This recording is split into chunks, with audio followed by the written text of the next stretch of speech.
hello, hello. This is Verse, and you're listening to. This is the Version 4 podcast, and I'm with Alex. All right, so help me with this. Kaschuta. Nice. All right. I'm a ignorant American, so my pronunciation is trash on all things. No worries. I mean, no one can pronounce this name. I'm not actually sure it's pronounced this way. I don't know exactly how it's supposed to be pronounced, but we're just going to go with this canonical family version. Nice. That's cool. All right. So, you're in like Europe, but are you actually European, or I can't tell? Because you actually have like a very close to what sounds like an American accent. Just fake enough to tell you that it's not quite there. Yeah, the uncanny valley of weird accents. I'm Romanian, so I'm in Transylvania right now, where I'm from. It's usually a pretty good icebreaker. And I've returned to my roots to Transylvania. Oh, okay. But are you actually American initially, or like? No, I'm Romanian. Oh, okay. I've actually never like been to the States. Wow, you have a very impressive faux American accent. I don't know if it's deliberate, but generally speaking, I don't know. It's the closest accent I've heard to like the U.S. accent for someone who hasn't been to the States, which is very strange. But that's cool though. It's I think the colonialism through media worked really well on me. I've watched so much television you can believe. It's just imprinted. So yeah, this is what television sounds like. That's dope. Which is funny because that's actually kind of what I wanted to talk about. Because during election time, I feel like the entire internet talks about American politics, which is really funny to me as an American. As like, it seems like it should only be us talking about it, but I understand that we have such like cultural like influence, I guess, that it becomes a world issue. So like, how does like as a non-American, how does like American politics kind of what's the importance and like significance to your life and things? Yeah. It is a bit of a weird kind of imposter situation. You know, it's definitely LARPing. I mean, I have no influence in the American election except for maybe if I convince someone in America to vote a different way, which I don't think I can. I mean, I have no influence in the American election and I can vote. So, you know. Yeah. So, I mean, the voting thing is already, that's an even longer conversation, you know, how important is voting, how legitimate is voting. But I think why it's interesting for people outside of the US is it's kind of the cultural battleground of our days. There's two worldviews, you know, clashing. And because, you know, everything, you know, the personal is political and everything's downstream from politics, it's omnipresent in wider culture as well. So whenever you're consuming like a Marvel movie or whatever you want to watch in American culture, it's like infused with woke politics. And if you're like, why is this so bullshit? You're like, oh, I have to check out what's going on in politics proper. And then you get involved with the Biden campaign and all sorts of weird stuff. So it's, I think it's just kind of a good arena to look at the forces that are, I don't know, affecting what's going on. I think you're frozen a little bit. Can you still hear me? Yeah, I can still hear you. Yeah, it's got a little jittery. So basically, like if you're watching any of the movies or media or anything that we like pump out, you're forced to interact with like woke stuff and just our politics in general, which kind of brings like my point. I've made like the weird point where I feel like it's considering our like status as like global like hegemon or whatever. It seems like I always felt like there's a lot of talk always about like Russia collusion and Chinese interference and stuff, but I feel like we should just let everyone interfere since everyone has to deal with it anyway. But that's just me. I'm like the only person who has that opinion. But I'm like, it might as well just be the world election since everyone's gonna like chime in anyway. You know what I mean? Yeah, I mean, it's LARPing on so many levels, even if you are involved, even if you're not, even if you're foreign, if you're, and the whole, you know, Russia collusion thing is also, it's just, I don't know, like a smoke and mirrors show as well. I don't know. I think everyone should be, you know, like the Olympics, but on steroids, just let everyone go as hard as they want and then see what happens. It's exactly. should be interesting. It's the political Olympics. But I don't actually think there's much Russian collusion. I don't generally believe much of the like that Russia's influencing much, or that I think China's influencing quite a bit, but outside of, I think it's, again, as you said, like smoke and mirrors. So I was reading like your blog and some of the other articles that that you've linked to, like in your recent essays and stuff. So like, what would you say in your own words is like your, like, what is your, like, I don't know, not brand, I hate that term, but like, what is your like contribution? I don't know. What do you think? What are you trying to get across? What are you about? what's your deal? What's your personal brand? What's the vibe? What is the vibe? I don't know. To be honest, I've kind of just been thrown into this whole Twitter thing because I had a conversation with someone who's more like Twitter savvy, like maybe 2 months ago. And then I was like, yeah, I got to be on Twitter, because I was writing my blog for a longer time and like essays about kind of stuff that was, I don't know, appearing in consciousness. And I don't know why I was interested in that stuff, but just going on Twitter, I was like, wait a minute, this place is awesome. So I've just kind of gotten hooked up with, a few more, I don't know, influential people on Twitter. They kind of shared my stuff. And now apparently I'm a representative of trad Twitter. So I am definitely trad. So very based. And I'm kind of like anti-woke, anti-SJW, kind of like post-liberal, post-rational as well. There are different Venn diagrams where I fall into. I'm definitely not kind of like a mainstream rationalist, because that's where I get most of my hate from, like sex positive post-rationalist and rationalist women. God, do they hate me? Well, so I'll say I get hate from both them and the trad Twitter. You're going to be my representative because I'm blocked by every other trad Twitter girl. So I don't know why, actually, because I don't think I do anything that particularly mean, but I'm literally, every time I try to look at like a major account, I'm blocked by them. This is a recent development. I don't know why, but so what makes you, I mean, other than being, I know that, how do I phrase this? I know that like I have some friends from like, various countries, and like I find that like countries closer to the East Bloc, even though Romania is not technically, like tend to be a little further trad than like further more westernized countries. I feel like you're like in the middle, like the Lithuania, Romania, like those like border countries tend to have in between politics in my experience, but I don't know that many like Estonians, Romanians, like the, you know what I mean? So like, is that kind of how did you find yourself in trad Twitter? Yeah, it's an interesting development. Because I mean, I don't think I was like a traditionalist growing up. I don't come from a family that has like strong moral values, or, it's a bit of a turbulent, childhood, as I think was pretty similar to a lot of people who were like raised by boomers and in the West as well. I got my bachelor's degree, my major is in diversity management, which is like gender studies. So nice. Yeah, I've been that girl. So I moved to the West to do the whole, uni thing, got my master's, traveled, lived, laughed, loved for a while. And then essentially I think why there's kind of this pattern in Eastern Europe is I feel like we have a bit of we're a bit closer to history. So, and there was also this idea that in the West, there's this promised land, like once we get aligned with the West, once we get to the West, where they have 7,000 types of chocolate, things are good, because that's a country where things are good. But when you kind of clash with the civilization, if you spend a decade in the major metropoli of the West, you see that it's just a moral wasteland. And, it really does, shake you up, because you're like, oh, these people, I remember what community was like. I remember like fucking, canning and doing all sorts of stuff with the children, because I grew up in a mountain village here in Romania, and, obviously I rebelled against that trad life. And I was like, very trad.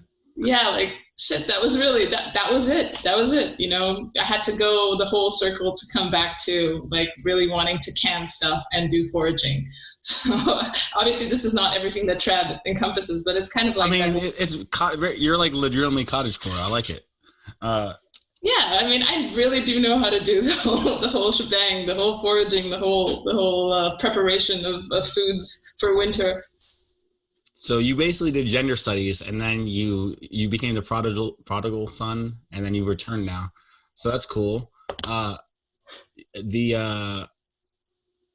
yeah, there's a lot there. So how did you like what? I mean, I understand. Like, I also have like a similar.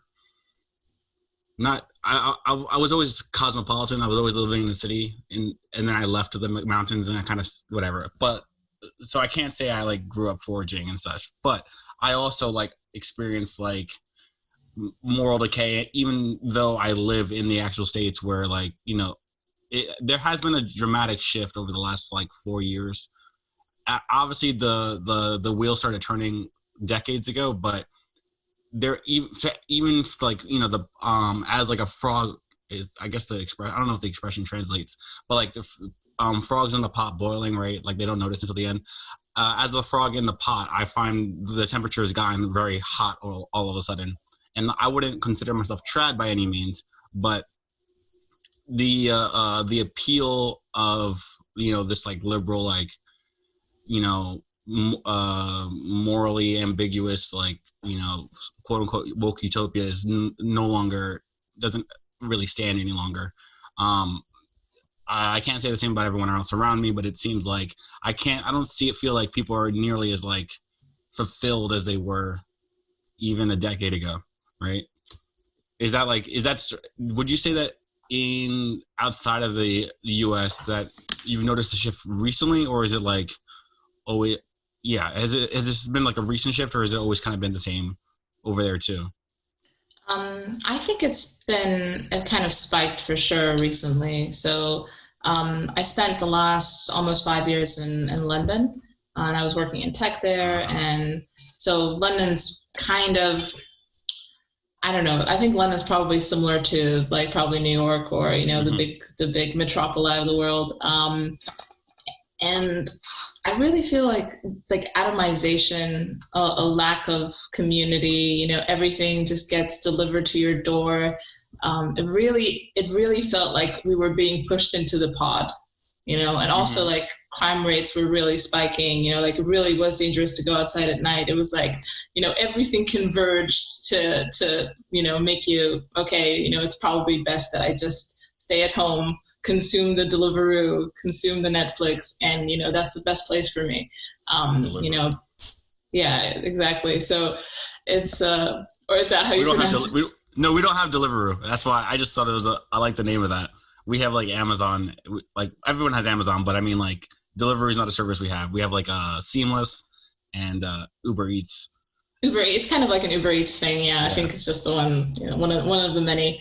And yeah, you're just kind of supposed to, I think the only safe thing to do in a way is just consume the cool things, just assume your position as the consumer, and also identify as a consumer. Like, people don't really, because you can't identify with, where you're from, because you're part of the metropolis, you don't have a language, obviously, because we all speak English. We all kind of went to the same, high level unis. We all studied the same, whatever critical theory slop that they fed us. And then now we're conversing about it at the water cooler, like Orange Man bad, yeah, Orange Man bad, and it's all very neutral, and no one wants to step away from that. And the only escape is into more and more, I don't know, Amazon orders, and I don't know. It feels like this. It's not even the hedonic treadmill. It's like a hedonic hamster wheel. It's just like really, really tedious, and there's no escape because no one wants to cooperate with you to escape because they're all in the same thing together. And it's just, I don't know, it's just really alienating. I agree with that. Yeah, I in my brief experience doing like the woke corporate life, it gets really tedious, and like you can't deviate from opinion. It's just consume, identify with the next Marvel movie, the next cape shit. And yeah, it's pretty brutal. So would you like, what made you actually studied gender theory? It's like, what was like your switch moment? Like, I guess your quote unquote red pill moment, like that where like the whole thing kind of collapsed. Was it just like the tedium, or is it something more significant? Yeah, I think it was actually just talking to another woman who called me out on my shit once, and she was kind of like this anti-feminist, and she was like really a respectable person, kind of like the new atheist circle in Romania, like more about 10 years ago, just after I finished my bachelor's. And she was like, you know, because I was fresh off the uni, and I was like just like brimming with, you know, Judith Butler, just, you know, wanting to fire hose everyone with my woke scolding. And then she just came in like 2 minutes. I think she sent me like something from Honey Badger Radio or some like Karen Strawn or something, and I was like, what's this? And I remember I was hate watching it first, and then I was like, and then it kind of seeped in, kind of trickled in, and I was like, oh, wait a minute. And it was like a really like brutal red pill. So, and then I changed quite quickly. And I read The Blank Slate, which surprisingly was like a really big moment for me, because I was like a total blank slater before that. I was like, oh, okay, yeah. So that's the blog, right? It's a book by Steven Pinker, who is, you know. Oh no, yeah, gotcha. I've never read Steven Pinker, but yes. Yeah, he's pretty much very normie now with his Enlightenment takes and all this stuff. So I'm not completely aligned with Steven Pinker, but he had this book, The Blank Slate, which is essentially, you know, about this idea that, you know, everything that you know influences culture that people do is downstream from, you know, social influence. Everything's kind of socially constructed. What he said in there is that, you know, a lot of stuff is nature, and he was giving like lots of examples how, you know, how ingrained nature is, and how, you know, twin studies, all this stuff. And I was like, oh, wait a minute, this is also extremely important, because, you know, if it's not all socially constructed, and if there are ingrained and born things, then you know, it's hard to change. And it's hard to, you know, influence through feminist rhetoric or something. What would you say? I'm going to use you as like the spokeswoman here for women, because most of my audience is male, and I think most of them have very limited interaction with women. But so what would you say is like, what do you think the actual appeal is? Because like I have like my theories about what the appeal of like feminism and like this ideology is from a woman's perspective, but it doesn't seem particularly like on paper particularly appealing. So what do you think is what gets the hook in with women in the modern era? Well, I think you know, at least for me, when I was in college, and I heard from my professors that there was this one discipline where you're the center of the universe, and you're particularly oppressed, and you know, you have a really hard time, and whatever failures you might have accumulated up to this point, we've got a pretty good explanation for why that happened. It had nothing to do with any of your things. It was the dudes. So when we've got like 15 tomes of information here for you to consume, to educate yourself and to confirmation bias the shit out of this thing, and yeah. I almost spat my water out when you said like that. The first thing you said was there's this you know, ideology where you're the center of the universe, and I'm dead, because that is at least what's the word? At least like stereotypically very like the what I would like make a joke about, like, well, why a woman would choose like feminism. That's the winner. But okay, yeah, that makes sense. I mean, I did it for every reason why every other dude in college does it. It's just like they like the girls who like it, and you know, they're like, you know, do you? I mean, yeah. Well, back then I did. You know, back then, because I was in college in like the very beginning of the 10s, like 2009 to like whatever. So it was just starting to get woke. So like I was like cutting edge by being woke, right? So it was like, you know, it had better leverage back then. And, you know, I like, you know, really, you know, lied to myself into believing it. And I even was like doing the vegan thing. I got real deep. Plus I was already into philosophy. So it was like pretty easy to be like, oh yeah, I read Judith Butler. And I'm all about like post-structuralism, because I was reading it anyway. Right. But, you know, once for men, at least I can say like once I like left college and like experienced like reality again, it all kind of just seemed stupid. And I was like, oh yeah, that's right. We're not in the fake pseudo society that they create for 20-year-olds because we hate them. Right. Like I have like the theory that like we put all the 18 to 22-year-olds away in a fake society because they're like the worst people on the planet and no one wants to deal with them. So, it kind of it gets shaken off for most, I think, normal people the second they re-enter society.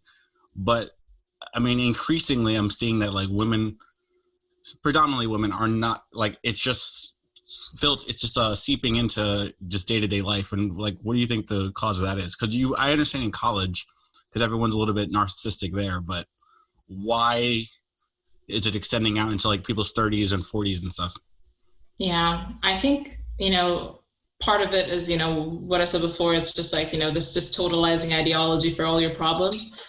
But it's also essentially the only explanation women get for why they might be having a bad time. And I feel like a lot of women are having a pretty bad time with like being, a cog in the machine and, having to have the conversations by the water cooler, not getting to, have families, not getting to have children for either monetary reasons or because the culture says that, one extra baby is going to kill a polar bear or, whatever the newest anti-natalist thing is. Or because it's not fun, you want an extra 5 years, maybe you freeze your eggs, which doesn't work, by the way. Yeah, it doesn't work at all. That one actually breaks my heart because I see so many ads in New York City about cryo stuff, and I've read so many articles about how like it just fails, and it's that one's really sad. But continue, sorry. Yeah, no, exactly. It's super sad. And, there's just also like the pill, which is kind of this, I don't know, this axe that's been wielded against the relationship between men and women, where you're like, okay, you have this freedom device and you should be taking it all the time. Doesn't matter. You can get it over the counter. It's fine. There's no long-term effects. So there are, because, we can't know if there are any long-term effects because we've barely had a few generations on them. So there's like, just, I don't know, just a few data points that really mess up women's lives that are not acceptable explanations for why, there are actual problems. And then the only acceptable explanation, which is propped up by, woke capital as well, is that, it's the men. It really is the men. Like, you having a hard time balancing family and work. It's because of patriarchy. You need like government subsidized childcare. You need someone outside taking your child while you're a better cog in the machine, because that's obviously why you're sad, because you're not at work enough. So the explanations are just ludicrous. So yeah, it's just really nutty to me. And the fact that women don't see it, and women really don't see it, I think it's just the pandering. It's the fact that, when you're in the middle of the totalizing ideology where everything spins around you, and you're like this deserving goddess, well, why would you even care to look outside? Why would you even care to, analyze other causalities that might be messing you up? It's easy to just say, okay, it's them that did it to me. So I don't know. It's kind of, I don't know. I hope I talk to women almost every day now who write me and say, oh, I believe the same thing. And I think there's like quite, a movement, I hope, a movement of women that kind of see through it. But I also have to say that a lot of the women that I know from working in the big cities of Europe, they don't get it. They're just stuck in the machine. Absolutely zero people I run into in like New York City are even like close to getting it. I've lived in like the rural parts of the U.S. and also in the cities. And I'm leaving the city very soon, actually. And in the rural parts, it's still like, I mean, the kind of like the funny part of like New York City is everyone here is from somewhere else, and they kind of like hate their town. They bounce and they come to the city. But like all my friends from like North Carolina, which is where I was from, they're all married and have kids already. And like I'm about 30, so that's like the normal time to do it. But like here, absolutely no person I meet is even considering like, I generally speak to people like 25 to 40, I guess. And even up to like late 30s, people are still like, no, put it off. Which is kind of like, I don't know. It just seems like I understand like the easy answer, but there seems to be like something deeper, like some kind of rejection of some kind of like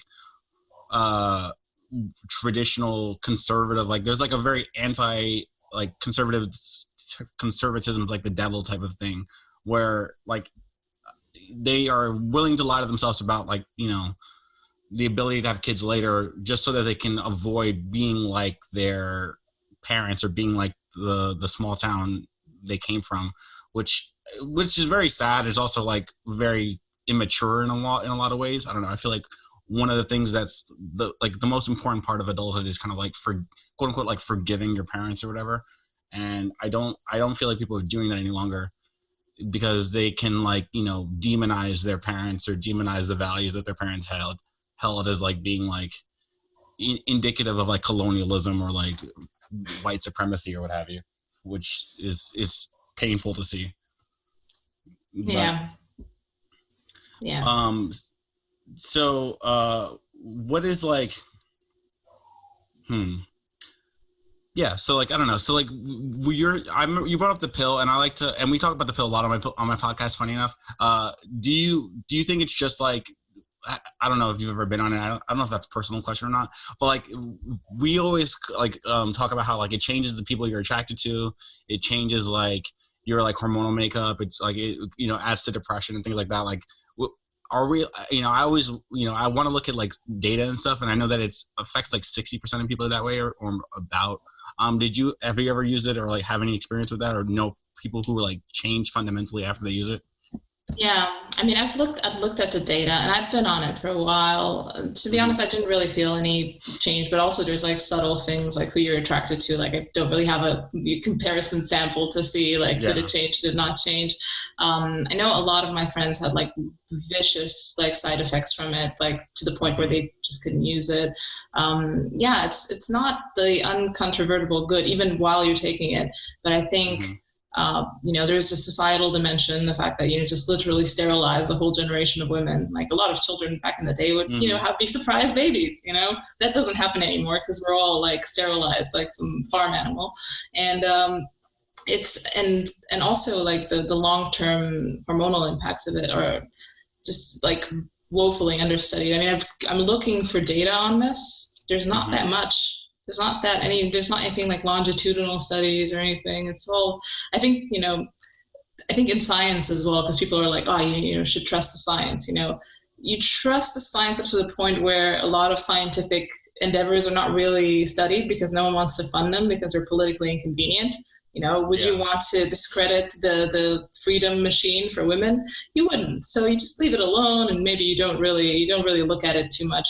And I think there's maybe some part of that in this as well. You know, you don't want to be the guy that say, "Oh, the pill really makes you crazy." Well, it's a bit of a tough one. I don't know. I hope there's going to be more science. Yeah, I wish I had more illuminating facts to share with you. One thing I know that, you know, it really has hard impacts on people when they take it. So. No, we're pro anecdotes and intuition here. You know, I always call scientists idiots, but I can do that because I have a hard science degree, so I'm allowed to like just shit on scientists all day. But so you said like a lot of your like I guess followers are like the rationalists. You get shit on by like rationalist women. Would you consider yourself like post-rat? I see this term post-rationalist all the time on the timeline, and I feel like I don't ever interact with that because I very actively eschew any type of like seeming like I'm smart. I try my hardest to like get rid of everyone who's like very like up their own ass. That's my like goal on my Twitter. You're only allowed to stay on my Twitter if you like to read books, but don't tell anyone about it. But yeah, so like, do you feel like so what is your connection to the rationalist woman type of part of it? I don't know. I kind of like, the rationalist space is, I think, at least like 80% male still. I just really, I like some of the people associated with it. Like, I think there's some super, super smart people just kind of looking at things from a different scale. Like, I kind of bring that kind of rationalist background, like kind of the Less Wrong blog and stuff like that, you know, Slate Star Codex and stuff that I used to read back in the day, but it has informed my eevolution. And I'm still kind of, you know, like, I don't know if you know Robin Hanson. I'm kind of a fan of like signaling theory.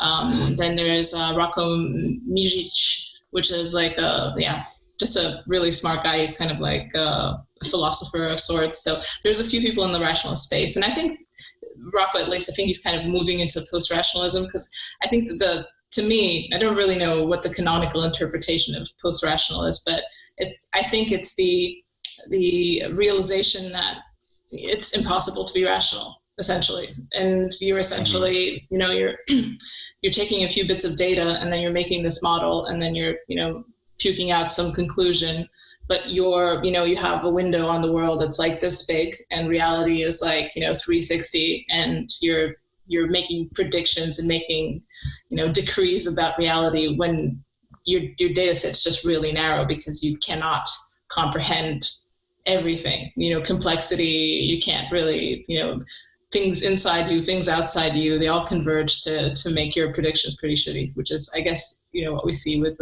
climate predictions as well. Yeah, that's true.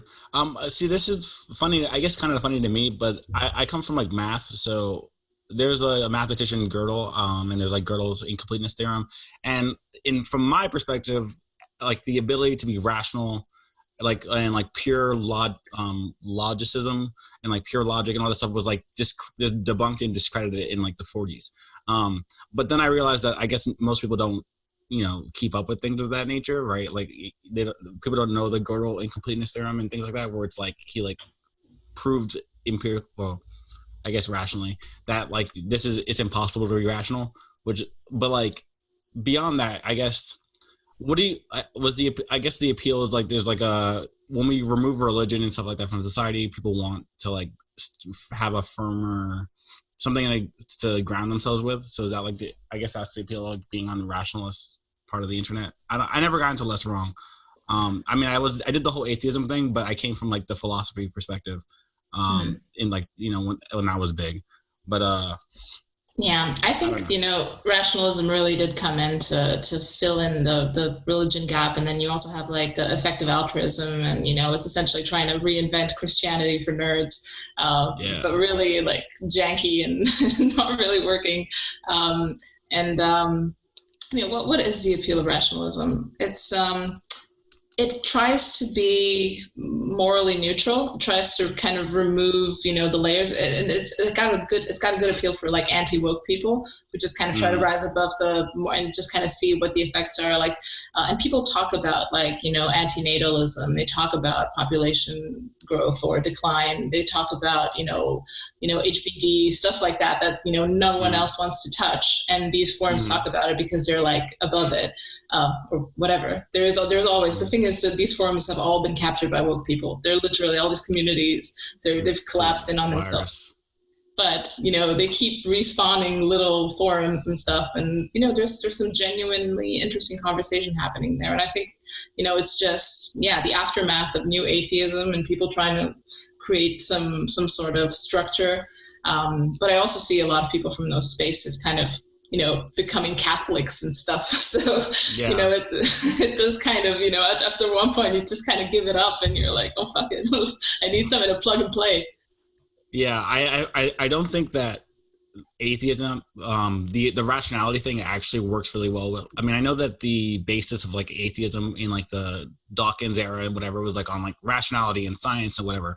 But I do think that lends itself far more to like wokeness than it does to like more like secular Christianity that people are really trying to get out of it, because wokeness kind of is like secular Protestantism, and like that, like, I'll come all ye and like welcome to inclusion stuff that they're that the woke crowd is like preaching, despite it being like a Marxism type of vibe. You kind of fall into that regardless of what you try to do, especially when you like remove like a ideal from a conversation, in this case like ideal being like God or whatever. Yeah. All right. So people are trying to recreate Christianity because they're lost and depraved and whatever. So like, why? I don't know. I have a very strange perspective on things because apparently I come from a very strange background. So I've missed all these conversations because like it came from like, I started out in the cosmopolitan woke life, and then I turned into like, I lived in like the Christian South, and then I like, rebelled and did a bunch of drugs, and I missed all these like in intermittent phases where people are trying to like reclaim Christianity with atheist morality. But because during that time I was very much like, fuck it, let's just do drugs and, you know, be nihilistic. But I got unfortunately missed that whole era because, you know, I got the quick shortcut, which is do enough drugs and you realize that this is incredibly unfulfilling, and it only takes like a year, as opposed to like, you know, taking 6 years. If you do it hard enough, yeah. If you do it hard enough, yeah, it's like a year, and then you're like, oh, okay, this is dumb. Maybe I should do something else. But I guess like most people don't do the direct route. So you mentioned like antinatalism a lot. So like, what's your relationship with children? I feel like I should actually ask a woman now with like children in like the modern era, especially with like how expensive they can be, and, you know, marriage and et cetera, et cetera. Like, what's your relationship with natalism? Natalism. I'm at this point in my life, I'm very pro-natalist. I'm married, so I mean, it's all in the works. I don't have, thank you. I don't have children yet, but I'm recently married, so, you know, we're trying to be a good Catholics or whatever. So it's all in the works. I mean, my relationship with children is, you know, want to have. So I don't know. It is a bit weird because, you know, no one around me has children. So it's definitely kind of like, I'm kind of like jump-starting this from almost like an ideological point where I'm just like, okay, I'm going to sort this out. I'm going to be, you know, the pioneer of the having children movement. And it is weird because I mean, I'm not like the super spring chicken, you know. It's not like I'm 22 and I'm like, oh yeah, obviously I'm very early at this game, you know. But it's for some mysterious reason, you know, my friends in the city, they just don't have children, or they'd like to have children, but there's, you know, they want to have a more serious relationship. They go through all this, you know, app dating, and they don't really want anyone, and it's just like all this like perpetual limbo where they're like, yeah, you know, so maybe I can freeze my eggs, or, you know, they get into this idea that whatever, it's fine. I'm sure they'll invent something so I can have children at 57. And, you know, it's just kind of moving the goal that we're like kicking the ball down the field. Yeah. And I don't know, I think I just kind of got my courage together and said, you know, I need to really, take the leap. So do you find like, I mean, I don't know, do you think a lot of people are against it from like you think more of it's ideological? Or do you think more of it's like the cost prohibition of like children? Like, do you feel like children in the modern era is truly cost prohibitive? I can't speak today. Or is it just like people are just saying that as an excuse? I personally think it's more of an excuse because, you know, I'm just thinking about like, you know, our grandparents, like, you know, at least my grandparents, they came from like these cluster families and they were like barely had any food to feed them. You know, this is like, you know, pre-communist Eastern Europe, you know, there are quite a few children. It's obviously, it's downstream from values, you know, it's not a value anymore to, you know, having children is kind of like you said, it's kind of like this thing my dad used to do, you know, or like, oh, you know, it's a conservative thing to want a family. It's a bit fash, you know, to have some kids. And, you know, it's just not a trendy thing to do. Your peer group doesn't do it. You know, everyone's just kind of putting it off. And, you know, once you have children, you kind of have to leave your like cosmopolitan life behind because, you know, your friends are all, you know, smoking weed and chilling out and doing stuff that can't involve babies. So, you know, your life isn't set up for children at the moment. Life is set up for perpetual adolescence, and then maybe you turn 40, and if you're a guy, you're still cool, and if you're a girl, you're screwed, and no one really tells you that there's a difference between men and women, which is also a bit of a, so it's just, it's not part of the consciousness of our generation. Children are just not part of, I think that's the biggest,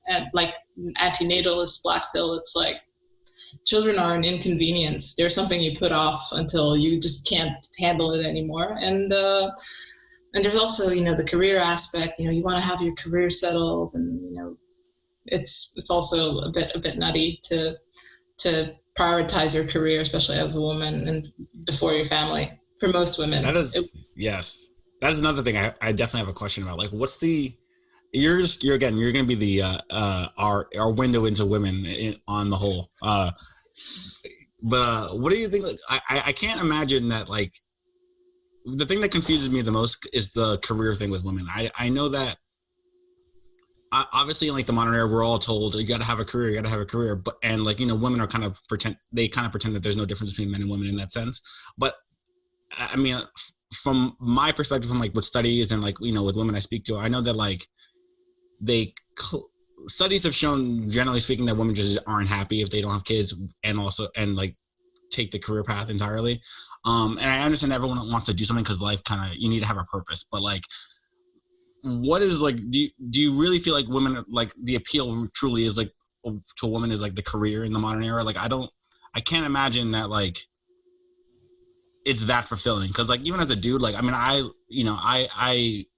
pretty much only focus on my career because that's just what dudes do, but like I can't see that like on a core level women are like really like gung-ho about their career. I know that like I hear it like talked about a lot, but it just doesn't really seem like that aligns with like what I would perceive as like the female essence. Or yeah, I think the female essence has been chased out of culture quite a lot. Like nothing's aligned with like, female essence, like female archetypes that people are living through now. It's just, it's this concept that you want to be aligned, as a woman. In general, women tend to adhere to norms because they're pretty agreeable, they're high in conscientiousness. They just want to, they want to go along to get along, and they will adapt.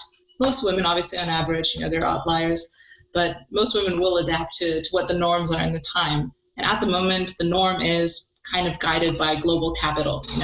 You want to be, a meritocratically elected member of this super class that's working for the big corporation and wields the power and influence in society, has the clout, is a super producer, super consumer, because that's what a person is, this androgynous super producer, super consumer.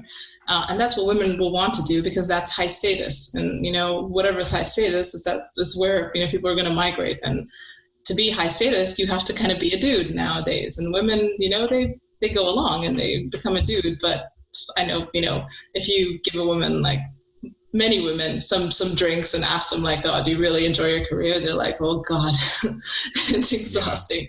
Because it is. It's like, it's just, and also there's also some weird tensions in the office. And, if you're a little bit higher in neuroticism and stuff like that, you really take things a bit more seriously, things affect you. It's like, I don't think I know anyone who doesn't have anxiety or / depression, who's working in the city centers of the world. And it's just really a like high cortisol, high stress environment all the time. And you also kind of have to pretend you're liking it, which is a weird thing.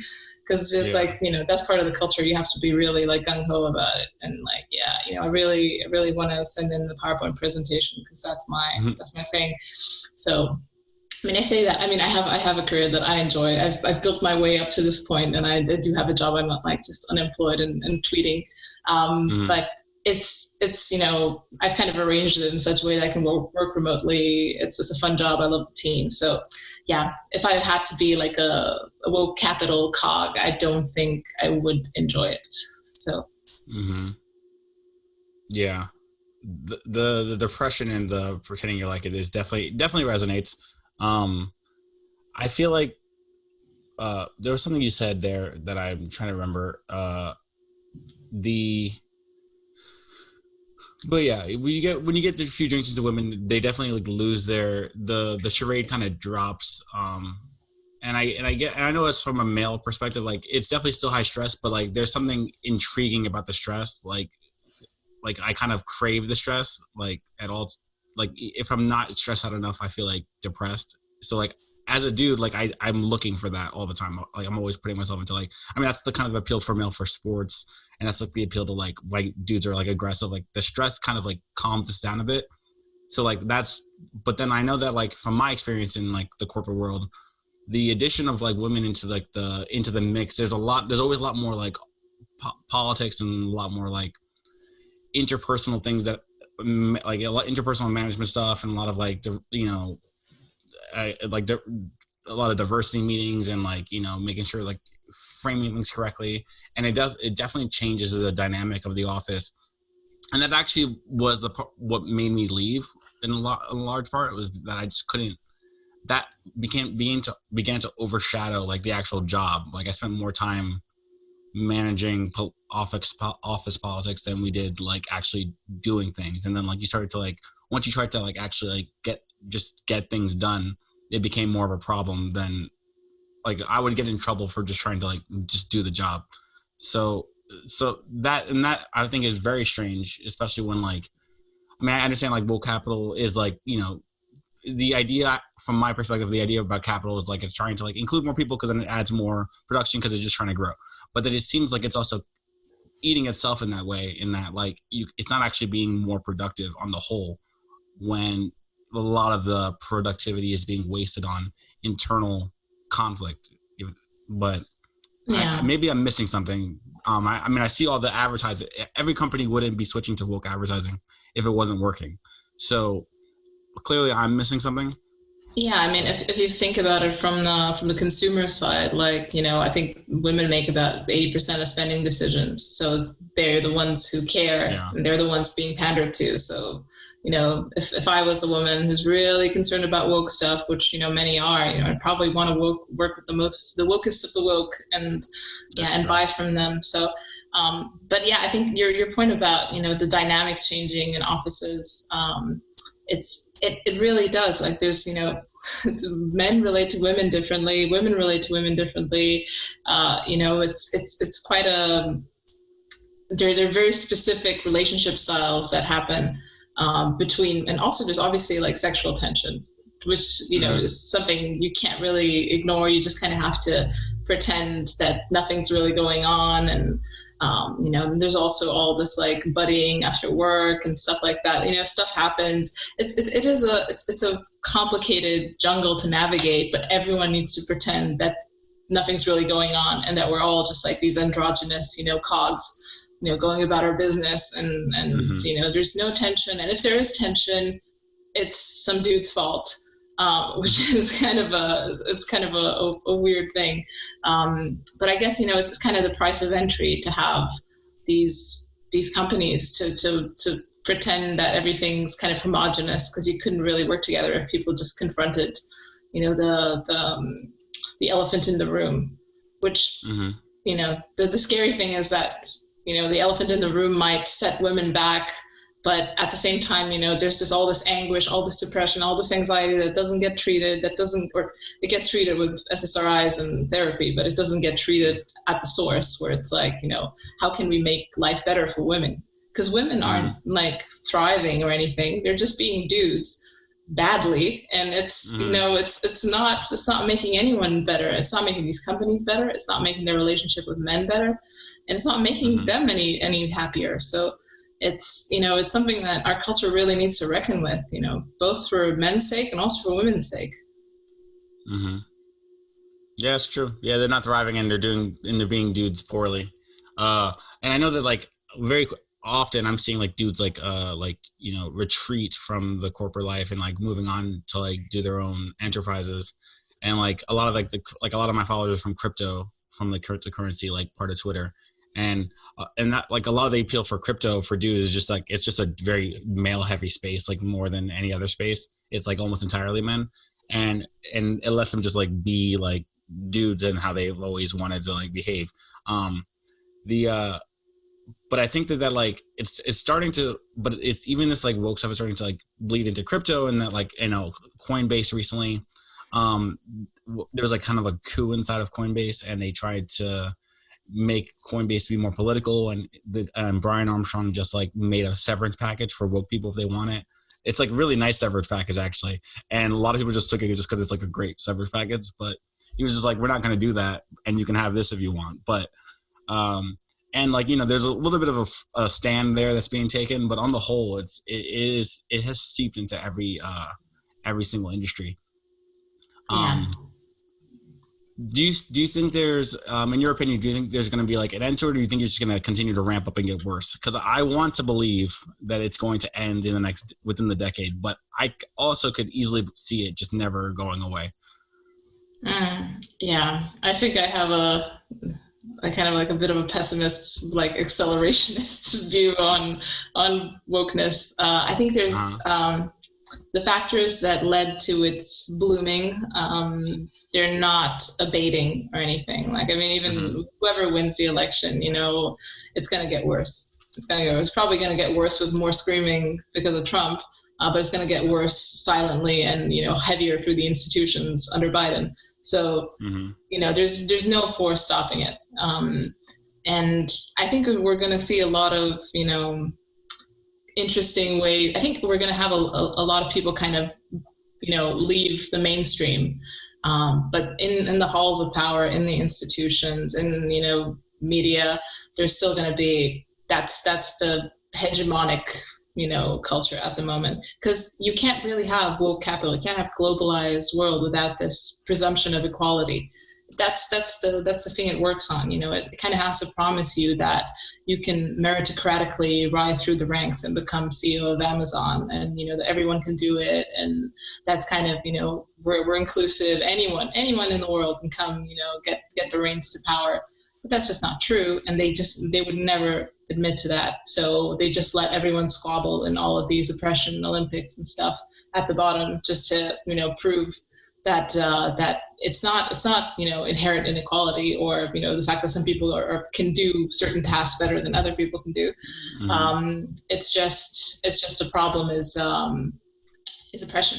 It's someone's got their boot on your neck, and you need to address that before you can even question what Jeff Bezos is doing today. Yeah, that is a good thing you mentioned about, like, I as an American, we're kind of isolated, so we forget that, like, the world, I mean, like, the world has to get, the entire world essentially they're trying to incorporate that into, like, this global capital system or whatever. But, like, there is going to be a lot of difficulty, I guess, like, you know, incorporating a lot of countries and a lot of, like, societies into this whole, you know, spiel. I know, like, I mean, in Europe, I mean, this is, like, the whole diversity thing with, like, I don't know. I know you guys actually have to deal with, like, other countries and a lot more, like, travel and stuff. Like, I mean, in the U.S. there's travel into the U.S., but, like, it's not like, and there's a lot of immigration too, but it's limited because we're on the other side of the planet from most countries. But I can only imagine what it's like if we were more central. I don't know, like, I don't follow EU politics much because, again, I'm American, but I know that there's a lot of issues with, like, you know, immigration from different countries, and, like, you know, obviously there's, like, the French beheading thing that was going on. Like, I feel like you guys experience, like, the globalism more directly and more, you know, at a far quicker pace than we do. Yeah. Like, I don't know. Yeah. There's lots of immigration pressure just because there's such a big difference in wealth in the countries of Europe. Like, Eastern Europe's kind of like the second world, you know. There's huge immigration pressure from Eastern Europe to Western Europe, and then Western Europe's, like, you know, a stone's throw away from North Africa, and you can imagine there's huge immigration pressure from there as well. And then you have the countries in the south of Europe who are, like, not very wealthy, but they're transit countries, and there's, like, huge you know, camps and you know, criminality and things like that. So it's a battleground. And also with Brexit, which was such a dramatic time. I was there when I was in the UK, and people were literally crying in the office, and I was just like, Jesus Christ, people, just calm down. Yeah, so that was. I wish I put money on Trump when Brexit happened, but I at the time I was in denial and still kind of semi woke. But it's okay. I put money on him this time. But yeah, I was thinking about doing that as well. I'm like, I feel maybe it's my echo chamber, but I'm willing to lose some money on my echo chamber. I feel like like stuff is too nuts, man. I can't go on. I mean, like, Hunter Biden, what's up with that? Hunter Biden's crazy. The laptop's crazy, and there's not, like, I know that generally speaking the media likes to exaggerate, but in this time they're downplaying it. Like, cities were on fire. Like, I have videos of, like, walking down New York City streets, and, like, there's flames in the streets, and everything is destroyed. Like, I can't imagine anyone in good faith, despite what the media is showing them about, like, peaceful protests. Like, I cannot imagine Trump not winning again, because like every major, not even major, like semi-major city in the country is on fire, or was on fire at some point, not any longer. But I don't know. Yeah, it seems it's a very strange time.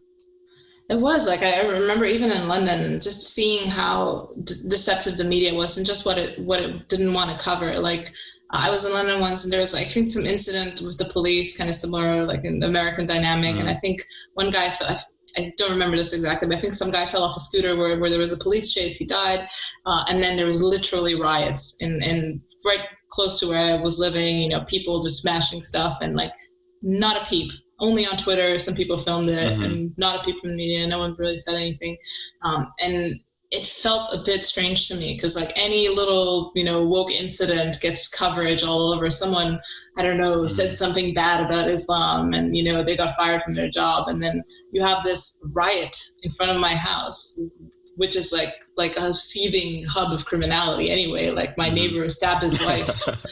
Like, it's, you know, no one really cares. And no one covers it. Like, this is stuff that's just not mentionable. And, you know, I feel like, you know, people do see this stuff. They're not like, how stupid do you think we are? That's my question. Yeah. Yeah, it is a crazy time. I'm actually like researching for my next like podcast episode about like, and like I'm reading about like Wikipedia and how Nick Land was the one who retweeted it, but like the way that the Wikipedia editorial process happens, and like how it's just essentially just phasing out what the like alternative theories to like wokeness, and not like actively and also passively just changing what is true. And people like to think of like Wikipedia as like neutral, and even things that like are quote unquote neutral are being like overwritten with the woke ideology. So things are a little bit bleak for me right now. Obviously, social media is censoring everything. The mainstream media is not showing things. It does seem like things are at a boiling point. Yeah, I think that's the scary thing to me as well, because they can just disappear you. It's like, you know, it's like Soviet Union, you know, all over again. It's like they can, and I know it's like, it's just social media, but that's your clout. That's, you know, that's an important thing nowadays, and they can just unperson you, and then just like, community standards, whatever, or some weird, you know, non-explanation, and you're gone. So it's really scary. And also the fact that, you know, they're changing like dictionary definitions, and it used to happen slowly, like the whole frog thing, you know, they used to boil it, but now they've just like turned up the heat hardcore, because they're probably trying to, you know, hedge stuff for Biden so that, you know, things look really rosy. But I think they're overplaying their hand, at least to me. I mean, how glaring can this stuff become? But the thing is, I also don't have like the normie perspective on this. Like, what does the average normie get to see out of all of this insanity? Because I feel like if people actually saw what they're doing, like, you know, the side-by-side dictionary entry, they know. But I mean, they probably see, you know, some you know, anti-right-wing propaganda, you know, funneled to them 24/7. And even when they see like data points like this, they're like, oh yeah, at least I'm not a Nazi, or, you know, whatever. Yeah, ideology is a hell of a drug in this case. Yeah. They just, as long as it's not like, as long as they can call it a right-wing conspiracy, or if they can like, you know, paint it on Trump or blah blah blah, then most people are just gonna let it just fly right by. Like, oh, you know, they're censoring people, but they're mostly censoring hate speech, so it's fine. Like, as long as they can kind of like give it, I guess, a plausible explanation, that is their go-to. But we can't leave the audience on this heavy black pill. So what is keeping you sane amidst this turmoil? What you keep the audience sane during the turmoil? Oh God, audience. I mean, my husband, we have the best time. Yeah, my relationship with my husband's the best thing. Obviously, he can't scale, can't, you know, tokenize my husband for you guys. But yeah, get a husband or a wife. I don't know. You hear that, incels? Apparently, you have to get a girlfriend. So that's that might be more blackpilling for my. I'm sorry, guys. Or I'm reading a lot. I've just started reading Mark Fisher, which is really cool. So capitalist realism or something else? I'm reading his essays, but I want to do capitalist realism because everybody's, you know, been recommending it, and that's what I should be reading. So yeah, for sure. All right. Yeah, so it's read good. Some books. Read some books. Mark Fisher's the GOAT. Rest in peace. Get married. Find a girlfriend if you can, and read some books. So Yeah. So, Alex, is there anything else you want to anything you want to plug? Anything you want to leave the audience with? Any message? Any blah blah blah? Any message I want to leave the audience with? Yeah, well, just guys, don't forget women are just as confused. Don't confuse just ignorance with malice. Women really, and a lot of stuff is really systemic, and it's downstream from a lot of stuff that's, changed, like the pill, the sexual revolution. It wasn't like just a handful of suffragettes that put us on this track. It wasn't like some evil feminists. It's everyone's kind of trying to get by. Yeah, that's kind of my conclusion. Obviously, I'm now imagining the audience of incels trying to they're not real incels. They're fake incels. Yeah, they're only pseudo incels. They're frogs. All right, but yeah. So thank you for coming on. I really appreciate it. I had fun, and this will be up very soon. Me too. And yeah, my Twitter is @Kaschuta. Oh yeah, I'll link all that stuff. Alex Kaschuta. Yeah. Perfect. Cheers. Thank you so much.